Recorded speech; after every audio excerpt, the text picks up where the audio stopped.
Hi everybody, this is Adam with RealHomeRecording.com.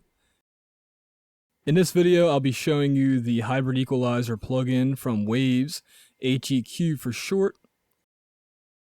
I've been playing around with this plugin for the past few days, and I'm really starting to fall in love with it. I don't like to kiss butt when it comes to software. As you know, this channel is dedicated to unbiased reviews of plugins, but I really think this one in particular, if you do not already own some EQ plugins with character, I highly recommend this one because it's so versatile.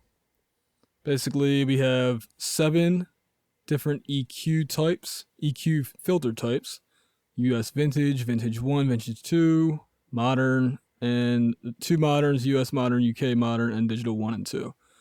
So what that allows you to do, like I said, is different equalizers on real-world consoles were, I wouldn't say emulated, they were more inspired. Wave says that these types are inspired by real-world consoles. And what that allows you to do, what that means to you, is the equalizers in consoles on recordings that you've heard all your life are in this plugin. Now, it's not going to make you a world famous mixer all of a sudden, but you have that tool at your disposal if you use this plugin. And what I like about it really is you can easily get different sounds quickly. And really, it's more than just an equalizer plugin, because as you'll see when I play this audio, it has a spectrum analyzer. And also, when you change the EQ, it shows you in the blue what that EQ is doing in this particular instance. And that comes in handy for those of us who are more visual when we do our mixes. I do recommend just using your ear, but having that visual reference is pretty cool. You can turn it off if you want, and that also saves a little bit of computer power. But really, I think that'll come in handy for a lot of people. The feature I really like, though, down here, the keyboard, which lets you pick frequencies based on notes.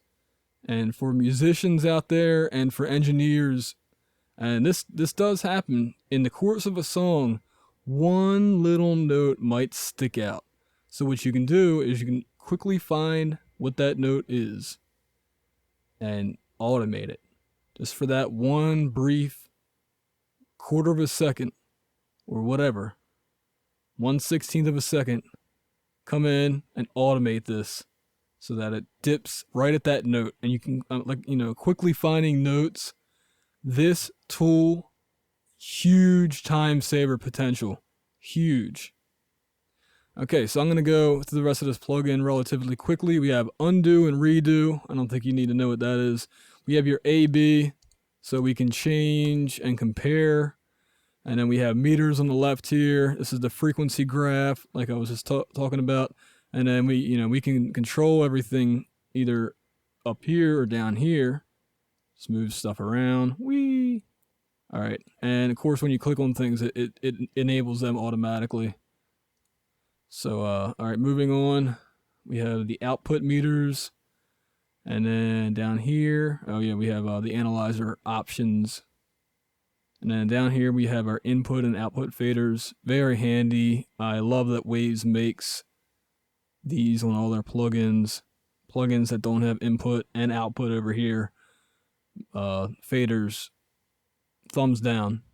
They come in handy, so you don't have to put a trim before the plugin. Okay, so we have a high pass filter right here. Again, selectable, 7 different types. Let's go down these a little bit. Oh yeah, you can change them just by clicking on the names. Waves really labeled everything really well in this plugin. Obviously nothing's left out except modern has to be. Modern and vintage, like I said, the labels make sense. And the layout of this plugin, it's easier on the eyes. Down here we have a mid-side mode, which is huge. It's a big trend with plugins nowadays. Mid-side basically means for an entire mix, say, you have your vocal and your bass and your snare drum are usually in the center of the mix, and everything else, the guitars, overhead drum mics, are spread out to the left and the right. If you only want to affect the center or the sides, the mid and the sides, you can have that option. Good stuff. Comes in handy. Okay, over here we can choose between a parametric band and a low shelf. Again, we have the 7 options. I think one of these you can't. Oh yeah, you can't change the Q, I believe, of the US vintage. Yeah, that's X'd out. So oh, that kind of stinks, doesn't it? But we do, we have everything else except for I guess whatever console EQ that is didn't have a bandwidth control. So yeah, like I said, you can change anything. They're colored. Every little band is colored so that it's easy to find.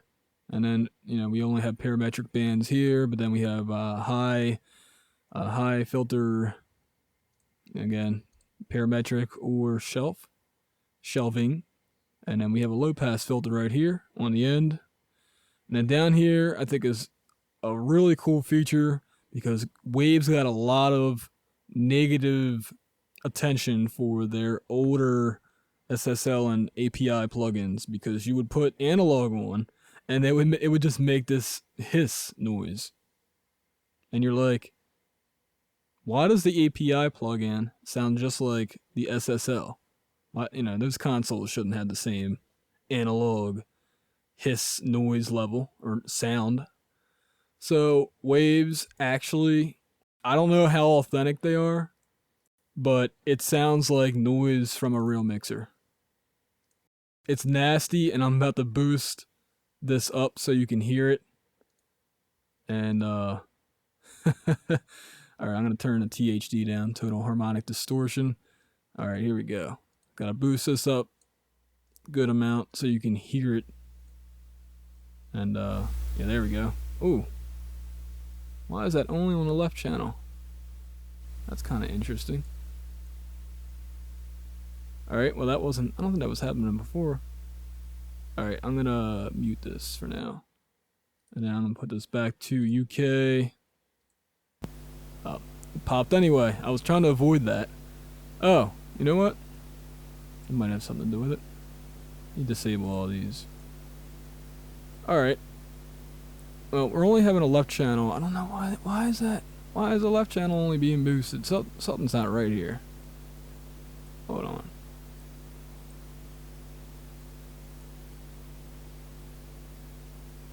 Something is weird.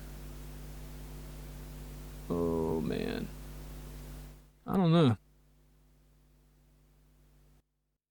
I'm not sure why there is a pan imbalance, but there it is. Anyway, yeah, you get all your noise levels. They're different types of sounds. So like I said, whether they're authentic or not, it doesn't matter. But it has that if you want it. Personally, with modern day mixing, I think that you should not have a lot of noise in your mix. As a matter of fact, most people do noise reduction on their mixes so that that's less of an issue. If they have cheaper equipment, you have to noise reduce. So yeah, that's the ways. Oh, what I was disappointed in, number one, no linear phase mode. So although this is a very versatile tool, it doesn't have linear phase. Also, the CPU usage, and I'm on a Intel Q6600 quad core, and down here you can see that it's using 2% of my CPU, which is pretty high for a Equalizer plugin. Like I said, if you disable the spectrum analyzer, it does bring it down a tiny bit. And when you close it out, I believe it also brings down the CPU usage. I think my mouse is going up. My battery might be dying in my mouse, but let's see. Performance monitor, where are you? There you go. All right, so yeah. It's a little bit less. It's like, 0.3% less than it was when I had the window open. Right.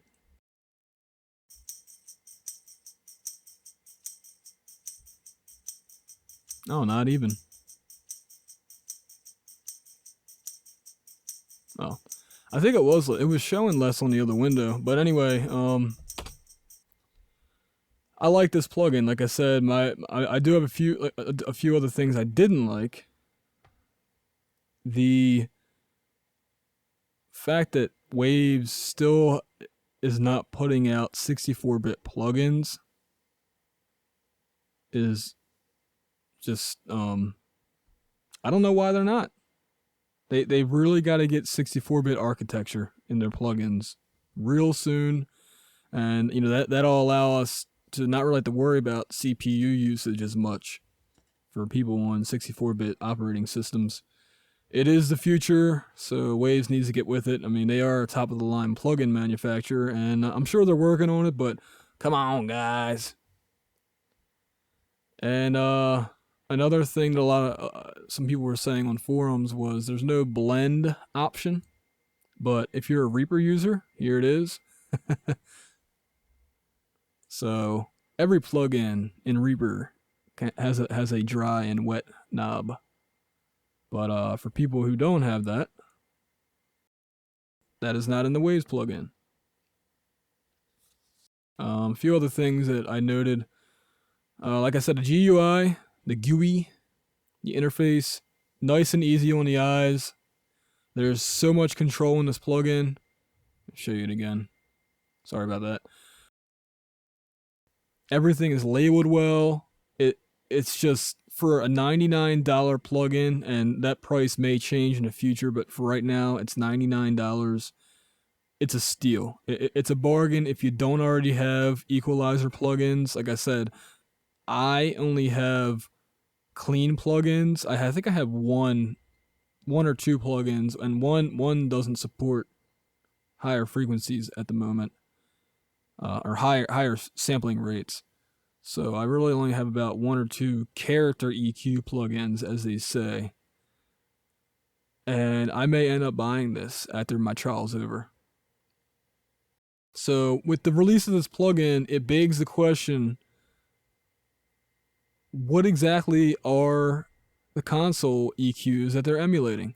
And Waves hasn't said anything yet. So I think somebody was saying this might be a Pool Tech, and anybody's guess at the other ones. I mean, who cares? You're supposed to use your ears anyway, right? Just use the darn plugin and try to get a good sound. And like I said, to me, just the ability to use this note to find a frequency with notes is awesome. I mean, if you're a musician, this is just gonna come in handy so much. It's not funny. So check out the other videos I'm gonna put up showing this plugin on different instruments, and leave your comments below. Thanks again for listening. This is Adam with RealHomeRecording.com, and as always, a high resolution audio file from this video will be put up. For this particular one, I don't think I'm going to put one up because it's a shaker. I didn't really do anything, but if you want it, I might put it up. Comment below if you want it, or just send me an email at adam@realhomerecording.com. See you next time.